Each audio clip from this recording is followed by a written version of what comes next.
Wacana 4 poros dalam Pilpres 2024 kembali mencuat pasca deklarasi Anies Baswedan dan Muhaimin Iskandar sebagai bakal capres-cawapres. Ya, pasalnya Partai Demokrat berang dan mencabut dukungan terhadap Anies. Ketua Majelis Tinggi Partai Demokrat Susilo Bambang Yudhoyono juga menyebut ada upaya lobi-lobi untuk membentuk koalisi baru. Mungkinkah ada poros keempat dalam Pilpres mendatang?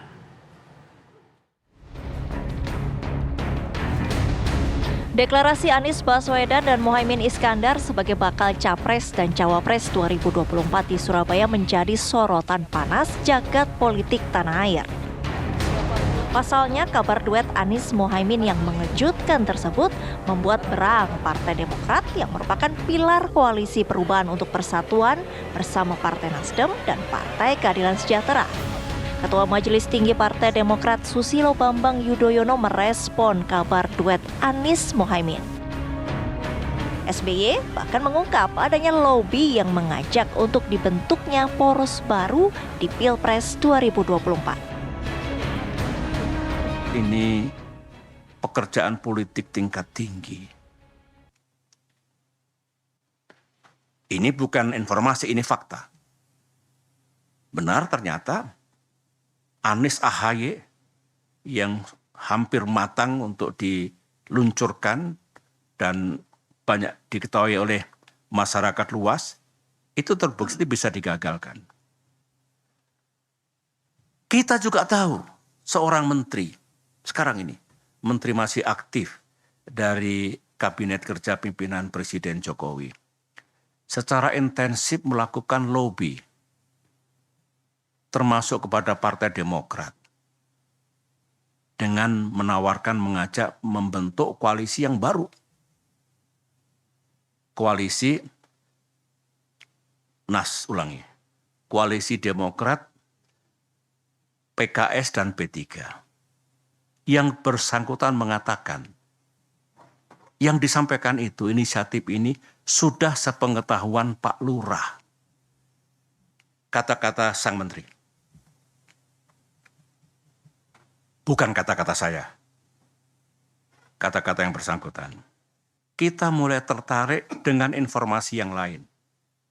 Saya mengatakan saya tertarik secara pribadi dengan informasi yang lain. Katanya, sekali lagi informasi, semua gerakan, manuver, proses politik yang seperti ini penuh dengan hingar-bingar, yang berkaitan dengan koalisi dan pasangan capres dan cawapres, katanya ada mastermind-nya. Saya tidak tahu siapa. Katanya ada dalangnya. Ada persekongkolan untuk mengeksekusinya, untuk menjalankannya. Informasi. Wacana 4 poros dalam Pilpres sebelumnya sempat mencuat saat Ketua MPR Bambang Susatyo dan pimpinan MPR lainnya bertemu Presiden Joko Widodo. Kita saling menggoda di antara kami, apakah 2 pasang, 3 pasang, bahkan tidak menutup kemungkinan bisa 4 pasang katanya. Kata Presiden. Ya. Jadi ini candaan-candaan yang menyegarkan dalam pembicaraan hubungan antar partai, hubungan kehidupan politik kita yang harus kita ciptakan senyaman mungkin agar masyarakat publik lihat bahwa di tingkat elit kita semua baik-baik saja. Tidak ada yang perlu dipertentangkan. Soal duet Anies Muhaimin, Majelis Syuro PKS saat ini masih melakukan pembahasan. PKS telah menetapkan Bapak Anies Rashid Baswedan sebagai baca pres yang diusung oleh PKS. Adapun rekomendasi nama Bapak Abdul Muhaimin Iskandar sebagai bakal calon wakil presiden, insya Allah akan diusulkan untuk dibahas pada musyawarah Majelis Syuro Partai Keadilan Sejahtera. Pasca deklarasi Anies Muhaimin yang diusung Partai Nasdem dan Partai Kebangkitan Bangsa, mungkinkah terjadi 4 poros di Pilpres? Tim TV One mengabarkan. Ya pemirsa, dari kalkulasi kursi di DPR, 4 poros dalam Pilpres mendatang ini sangat mungkin terjadi.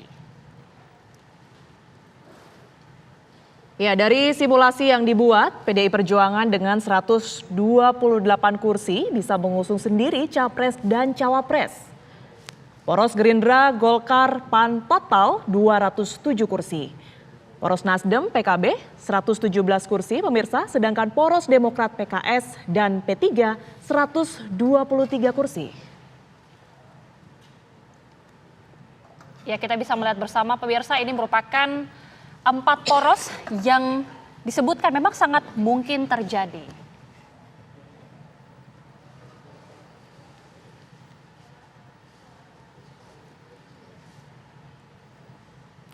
Deklarasi pasangan Anies Baswedan Muhaimin Iskandar yang maju ke pemilu presiden 2024 ini membawa sejumlah konsekuensi. Ya, Partai Demokrat menarik diri dari koalisi pendukung Anies Baswedan. Sementara PKS, pemirsa, tidak menghadiri acara deklarasi pasangan Anies dan Muhaimin tersebut.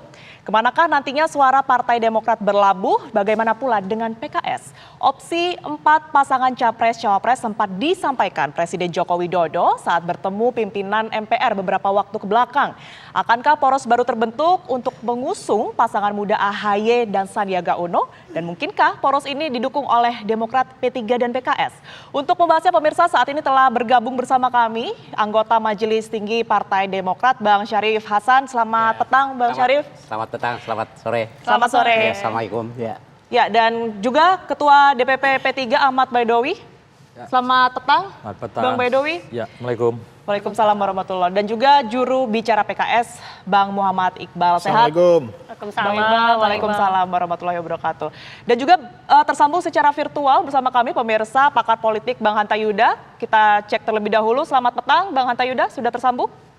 Selamat petang, selamat sore Pak Syarif Hasan, Pak Iqbal, dan Pak Awi. Oke. Ya, baik. Kita ke Demokrat terlebih dahulu, Bapak-Bapak. Terima kasih sebelumnya. Bang Syarif, kita ketahui kemarin setelah sudah mendeklarasikan begitu ya bahwa akan kemudian keluar dari koalisi, langkah dari Demokrat selanjutnya apa? Apakah kemudian ini membentuk poros baru atau bergabung dengan koalisi yang sudah ada?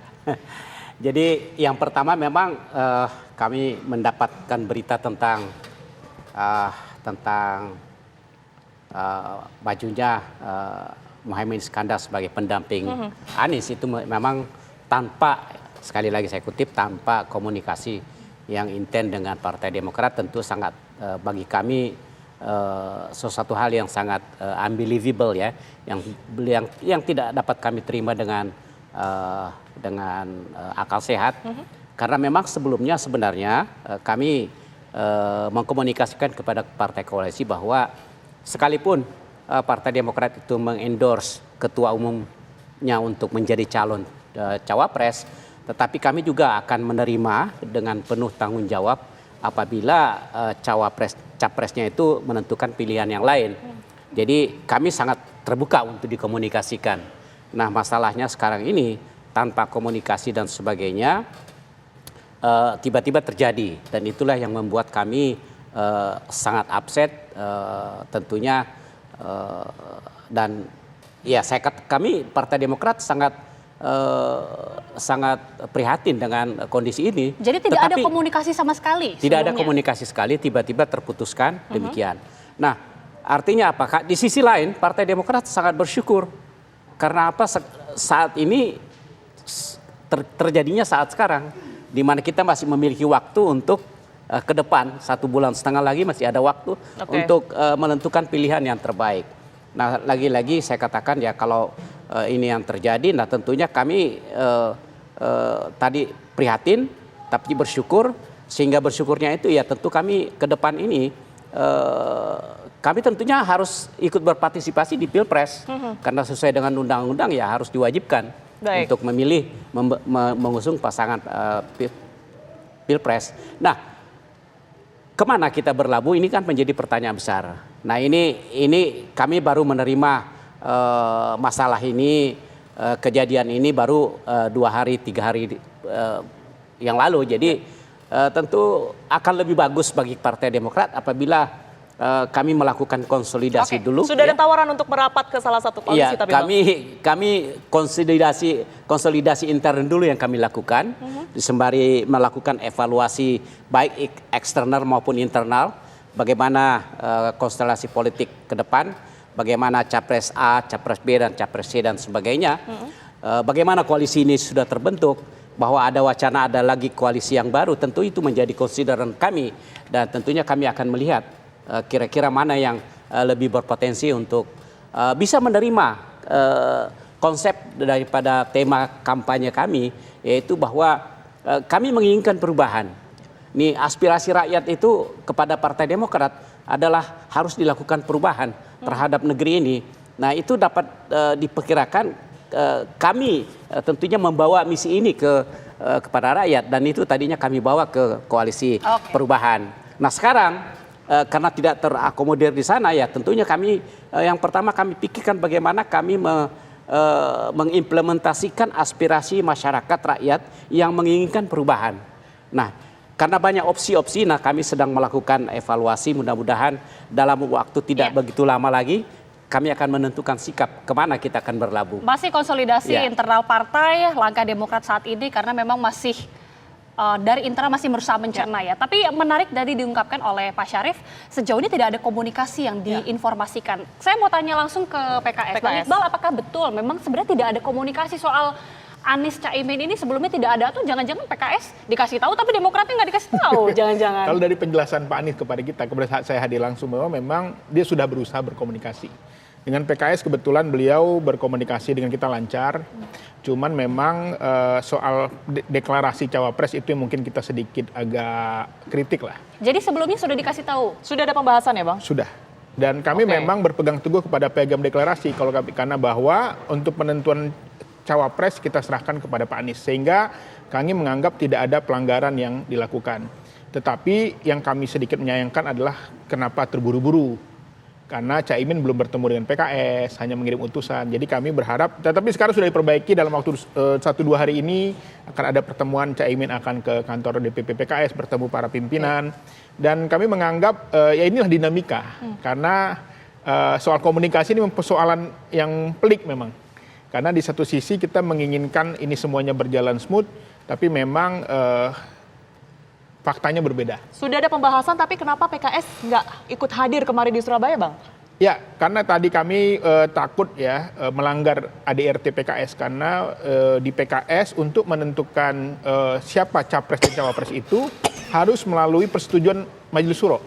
Sehingga Presiden PKS takut melanggar aturan organisasi dan kami tidak berani untuk melakukan itu, sehingga kami berpikir bahwa nggak apa-apa deklarasi aja dulu dan kami nanti akan membawa ini ke sidang Majelis Syuro untuk memutuskannya. Oke, jadi artinya baik PKS maupun Demokrat sama-sama masih berpikir, sama-sama masih memutuskan. Kemarin juga Presiden PKS langsung telepon Caimin mengucapkan selamat. Oke, ada Bang Owi juga di sini dari P3. Kita juga menarik karena ada wacana poros keempat. Ini bahkan juga diungkapkan oleh Pak SBY. Ada tawaran yang kemudian untuk membentuk poros keempat. Kita akan tanyakan bagaimana kemudian kesiapan dari partai-partai ini. Tapi kami jeda dulu pemirsa, kami kembali saat lagi.